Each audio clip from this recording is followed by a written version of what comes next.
Hello and வணக்கம். Welcome to பல்லுயிர். ஒவ்வொரு வாரமும் நம்ம ஒரு வித்தியாசமான இடத்துக்கு போய் அதில் இருக்கிற பல பறவைகளையும் விலங்குகளையும் பார்த்துட்டு இருக்கோம். இந்த வாரம் நம்ம போகிற இடத்துக்கு பேர் உமா மகேஸ்வரம்.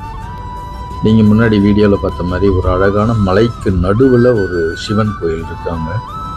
இது போகிற வழியே ரொம்ப ரம்மியமாக இருக்கும். நம்ம பாருங்க, ஒரு சின்ன தடாகம், ஏரி. அந்த ஏரி நிரம்பி அந்த வாட்டர் ஃபால் மாதிரி ஒன்று வந்துட்டுருக்கு. அந்த வழியில் போகிறவங்க எல்லாம் நிறுத்திட்டு அதை படம் எடுத்துட்டு இருக்காங்க. இது நாங்கள் போனது ஒரு ஜூன் பக்கமாக மழை பெஞ்சிட்டு இருந்த நேரம். பாருங்கள், கார் கண்ணாடியில் கூட நீங்கள் அந்த மலைச்சாரலை பார்க்க முடியும்.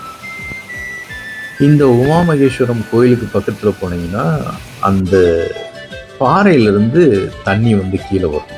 ஒரு சின்ன அருவி மாதிரி. நல்ல மான்சூன் டைமில் போனோம்னா சின்ன அருவி மாதிரி வரும். இங்கே ஏகப்பட்ட பறவைகள், விலங்குகள் இருக்குது. அதெல்லாம் இன்னொரு தடவை பார்க்கலாம்.